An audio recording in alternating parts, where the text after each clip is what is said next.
A paz do Senhor, aqui é o professor Marco Faleiro.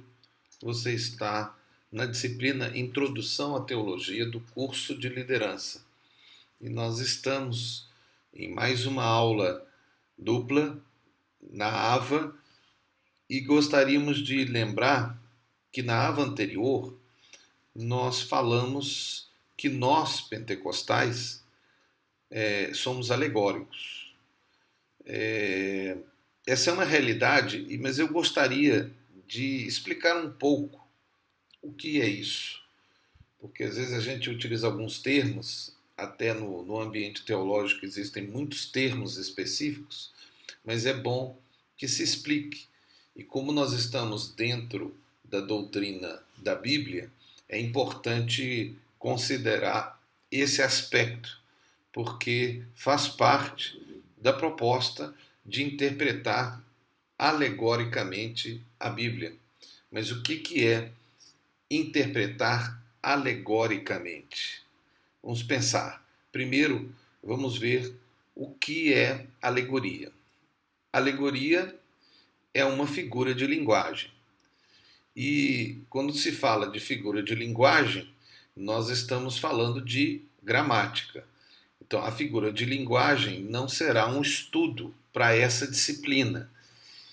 Nós teríamos que ter um estudo de duas partes. Né? Poderíamos ter a própria hermenêutica em si, que vocês vão ter uma introdução, e teríamos que ter uma disciplina que seria português, né? Ou a língua. Né? Poderia ser outra língua, claro, mas seria o estudo da gramática, porque todas as línguas têm a sua própria gramática.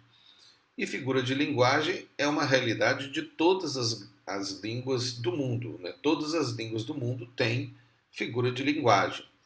E como está aí escrito, figura de linguagem não será um estudo para essa disciplina e faz parte dos estudos da gramática de uma língua. Bom, existem muitas figuras de linguagem, né? Não é uma só, são várias.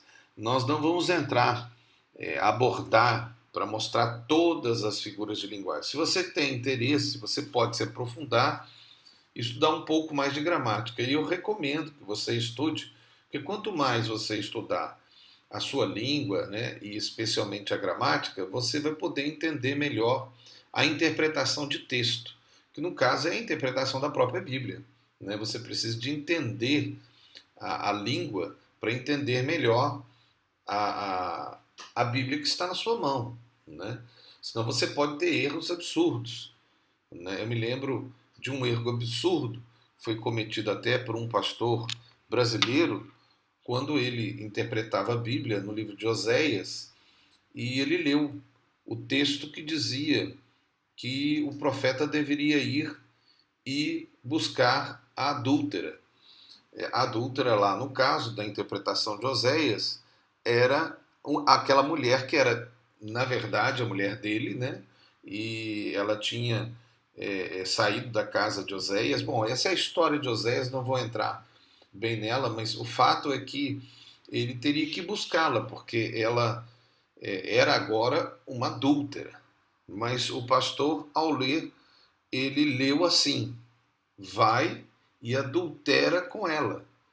Quer dizer, por uma questão apenas de gramática, né, uma palavra que pode ser oxítona, paroxítona, proparoxítona, né, então é a acentuação da palavra, você pega, em vez de adúltera, adultera. Olha que absurdo. E acabou que ele fez isso.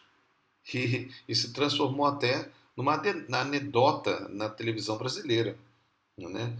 Com um pastor fazendo uma tradução, uma interpretação da Bíblia absurda por causa de erro de português.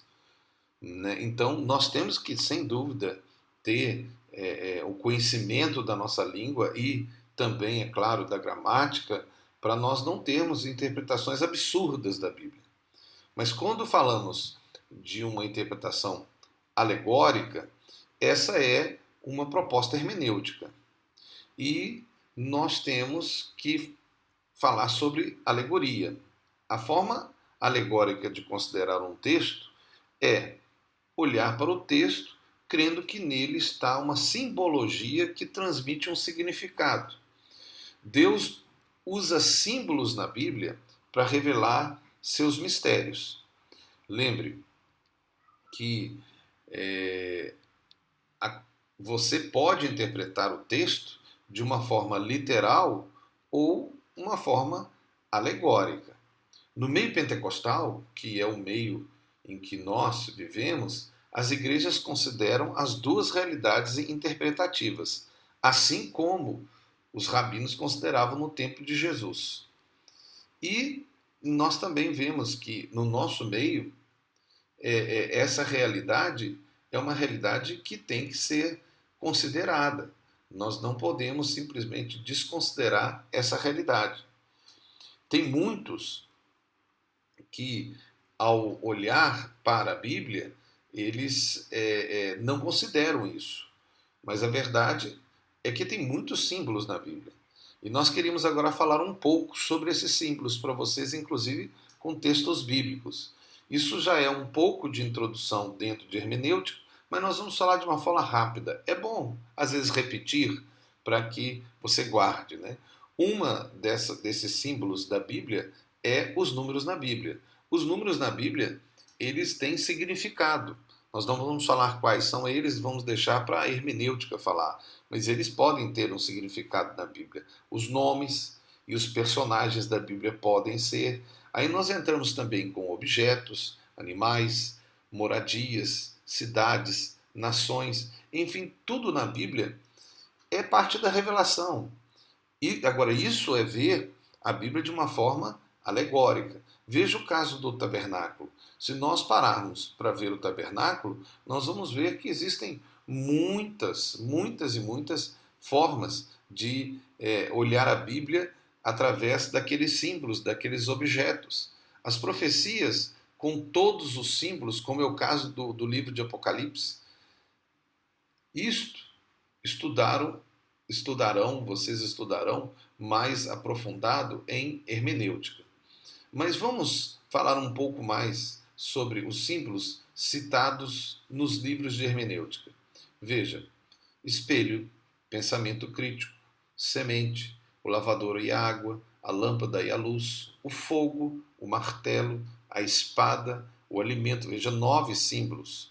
No caso do alimento, nós podemos citar separadamente o leite, o pão, a carne, o mel. Lembra-se da ceia do Senhor? Aquilo são símbolos, né, em que o pão é um símbolo do corpo e o vinho ou o sumo da uva é o símbolo do sangue.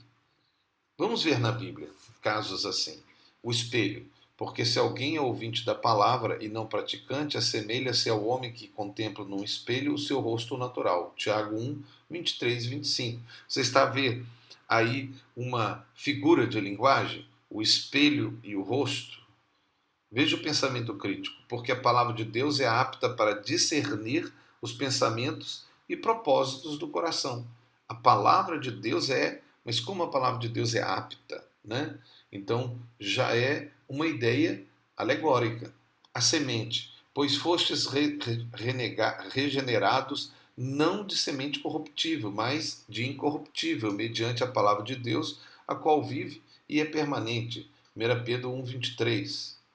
O lavadouro e a água, para que a santificasse, tendo-a purificada por meio da lavagem da água da palavra. A palavra não lava, mas é um sentido alegórico. Efésios 5, 26. A lâmpada e a luz. A lâmpada para os meus pés e é a tua palavra, e luz para os meus caminhos. Salmo 119, 105. Lâmpada para os pés. A palavra é lâmpada, então isso é um sentido alegórico. Fogo. Não é minha palavra fogo? Diz o Senhor, Jeremias 23, 29. Veja o caso do martelo. Não é a minha palavra martelo que esmiuça a penha? Jeremias 23, 29. É claro que palavra não é martelo, mas esse é um sentido alegórico, é uma figura de linguagem. Espada. Tomai a espada do Espírito, que é a palavra de Deus. Hebreus 4, 12. Alimento.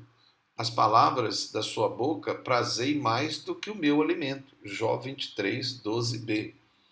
Também alimento, leite. Desejai ardentemente como crianças recém-nascidas o genuíno leite espiritual, para que por ele vos seja dado o crescimento. 1 Pedro 2,2. Ainda alimento. Mateus 4,4. Não só de pão viverá o homem, mas de toda palavra que procede da boca de Deus, o alimento sendo ligado à palavra. Veja em Hebreus 5:12 até 14. Pois com efeito, quando devia ser mestres, atendendo ao tempo decorrido, tendes novamente necessidade de alguém vos ensine de novo quais são os princípios elementares dos oráculos de Deus. Assim, vos tornaste como necessitados de leite e não de alimento sólido. Olha a alegoria. Ora, todo aquele que se alimenta de leite é inexperiente na palavra da justiça porque é criança, mas o alimento sólido é para adultos, para aqueles que pela prática têm as suas faculdades exercidas para discernir não somente o bem, mas também o mal. Veja o caso do mel. Quão doces são as tuas palavras ao meu paladar, mais que o mel à minha boca. Salmo 119, 103. Então, considerando toda essa realidade de interpretações hermenêuticas, nós podemos ampliar um pouco mais essa informação e falar que nós tivemos, durante a história da igreja, duas escolas hermenêuticas históricas, né? Essas duas escolas da igreja são conhecidas pelo nome de a Escola de Alexandria e a Escola de Antioquia. Nós não vamos entrar em detalhes sobre elas, é apenas para que você tenha um conhecimento. Mas a Escola de Antioquia era a escola que interpretava a Bíblia por meio da razão, enquanto a Escola de Alexandria por meio da alegoria, que era o mistério. Essas duas escolas ainda continuam até os dias de hoje, mas os antigos rabinos eram mais ou menos uma mistura dos dois, como nós, os pentecostais. A busca era no tempo de Jesus do mistério. Então nós não podemos simplesmente dizer que uma interpretação literal é a única forma de se traduzir a Bíblia. Sem dúvida, a interpretação literal é aquela que é o óbvio, é aquilo que é o lógico. Mas a Bíblia também revela o mistério. Uma proposta mais próxima da nossa compreensão é que a hermenêutica seria como uma tradução que envolvesse o espírito, a alma e o corpo, com todas as suas realidades. O mais importante é sempre depender do Espírito Santo ao interpretar a Bíblia.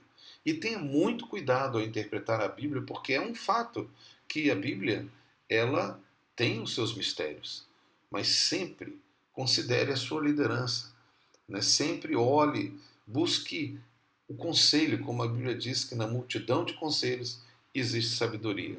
Na dúvida, sempre lembre de uma coisa. Vamos repetir essa frase que está a ser colocada aí para você, né? O mais importante é sempre depender do Espírito Santo ao interpretar a Bíblia Sagrada. E sempre considere sua liderança. E acima de tudo, né? Quando você tiver dúvida ou na confirmação, busque ajuda quando achar algo novo na Bíblia. Então não achar que tem uma nova revelação, então essa é a nova revelação. Sempre busque ajuda. Sempre considere, vou deixar essa última palavra ao terminar essa aba. Sempre considere o contexto do texto. Nós temos uma frase famosa da hermenêutica que deve ser sempre considerada, pois todo texto fora do contexto ele vira pretexto, né? Então, essa é uma frase famosa que eu queria que você guardasse. Todo texto fora do contexto, histórico, gramático, seja o que for, ele vira um pretexto. E normalmente esse pretexto se torna uma heresia. Então tome cuidado, guarde essa palavra. Aqui é o professor Marco Faleiro, na disciplina Introdução à Bíblia.